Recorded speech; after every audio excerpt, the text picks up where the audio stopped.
semuanya, kembali lagi bersama saya, Christine Karunia Safitri dari kelas 2023B.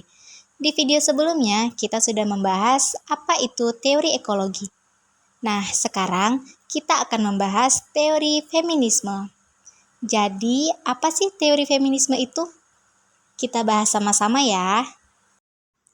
Jadi, teori feminisme sastra adalah sebuah kajian suatu karya sastra yang mengarah pada suatu masalah yaitu perempuan dan bagaimana perempuan dapat mendapatkan hak-haknya dalam berbagai aspek kehidupan. Pada umumnya, semua karya sastra yang menampilkan tokoh perempuan, baik dalam ragam fiksi maupun puisi, dapat dikaji dengan pendekatan feminisme.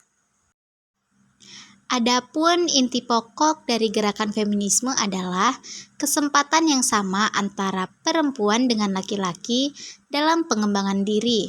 Feminisme secara mendasar meliputi berbagai bidang kehidupan lain, antara lain pendidikan ekonomi, sosial, budaya, dan politik. Pemahaman makna serta implikasi feminisme dalam kehidupan feminisme perlu pendalaman dengan melihat perkembangan kajian ilmu feminisme. Nah, di bawah ini dipaparkan mengenai pokok-pokok teori feminisme yang berkembang selama ini, yakni sebagai berikut. Yang pertama, teori feminisme menjelaskan kesetaraan dan ketimpangan gender. Yang kedua, teori feminisme mendorong gerakan untuk mencari keseimbangan gender. Yang ketiga, teori feminisme anti-diskriminasi, penindasan, dan patriarki. Yang keempat, teori feminisme berjuang untuk peran perempuan dalam politik. Dan yang terakhir atau yang kelima, teori feminisme mengkontrokasi hubungan gender dan negara.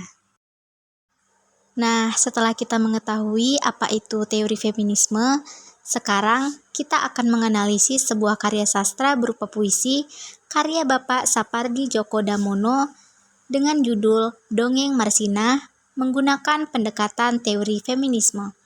Sebelum menganalisis, kita lihat videonya terlebih dahulu. Judulnya Dongeng Marsina. Marsina, buruh pabrik arloji, mengurus presisi. Merakit jarum, skrip, dan roda gigi. Waktu memang tak pernah kompromi. Ia sangat cermat dan hati-hati. Marsina itu arloji sejati. Tak lelah berdetak memintal kefanaan yang abadi.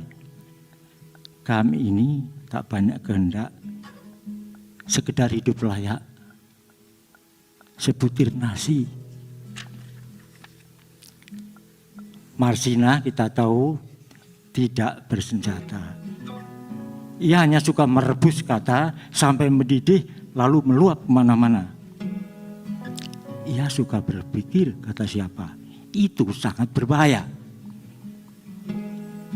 Marsina tidak ingin menyulut api, ia hanya memutar jarum arloji agar sesuai dengan matahari. Ia tahu hakikat waktu, kata siapa, dan harus dikembalikan ke asalnya, debu. Di hari baik, bulan baik, Marsina dijemput di rumah tumpangan untuk suatu perhelatan. Ia diantar ke rumah siapa, ia disekap di ruang pengap, ia diikat ke kursi. Mereka kira waktu bisa disumpah agar lengking detiknya tidak kedengar lagi. Marsina tidak diberi air, ia tidak diberi nasi, detik pun gerah berloncatan ke sana kemari. Dalam perhelatan itu, kepalanya ditetak, selangkangnya diacak-acak, dan tubuhnya diberbamkan dengan besi batangan. Detik pun tergeletak, Marsina pun abadi.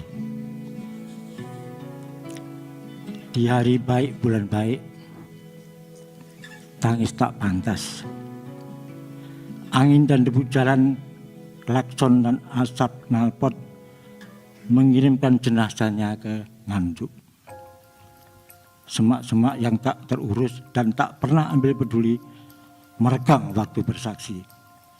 Marsina diseret dan dicampakkan sempurna sendiri. Pangeran, apakah sebenarnya inti kejaman? Apakah sebenarnya sumber keserakahan? Apakah sebenarnya asas kekuasaan? Dan apakah sebenarnya hakikat kemanusiaan, Pangeran? Apakah ini? Apakah itu?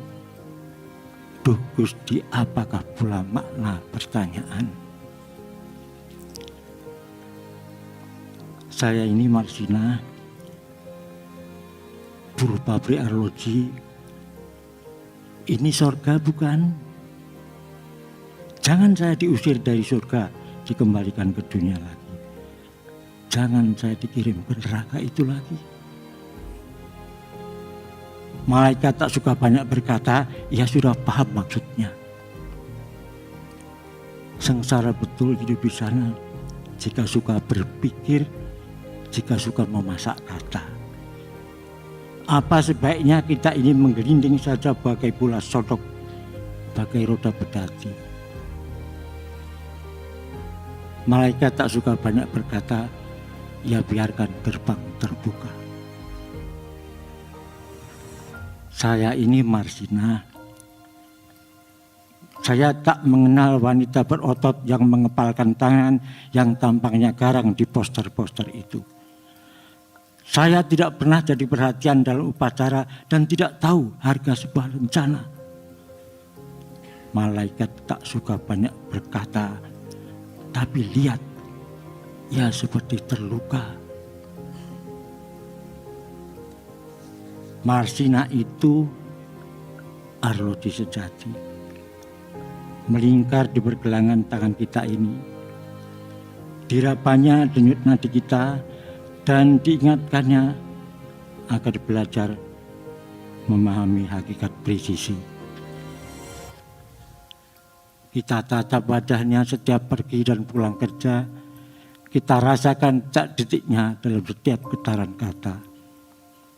Marsina itu arloji sejati, melingkar di pergelangan tangan kita ini.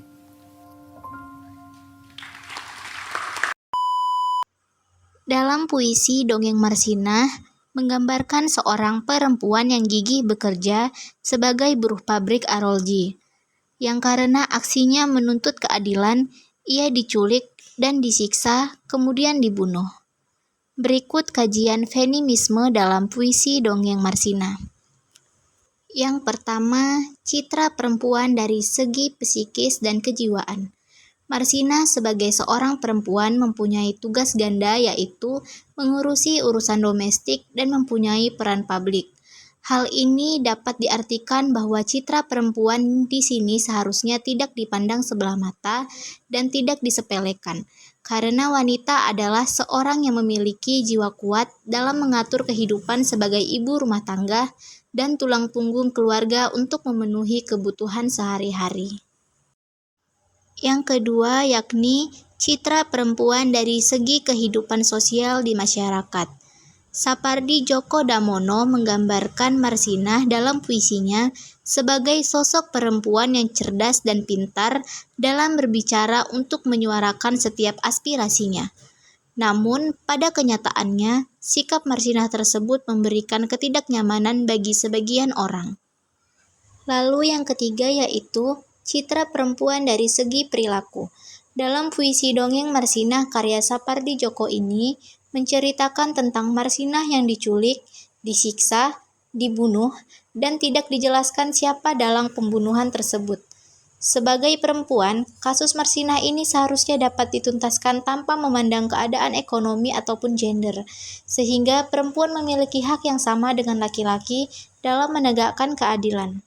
Dan yang terakhir, citra perempuan dari segi fisik.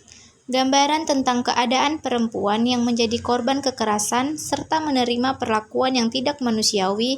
Dalam hal ini, dapat kita ketahui bahwa citra perempuan menurut kajian feminisme mempunyai sifat yang lemah dan tidak berdaya. Nah, cukup sekian video yang dapat saya sampaikan mengenai teori feminisme. Jika ada salah atau kekurangan dalam penulisan dan pengucapan saya mohon maaf. Thank you for watching. Bye-bye.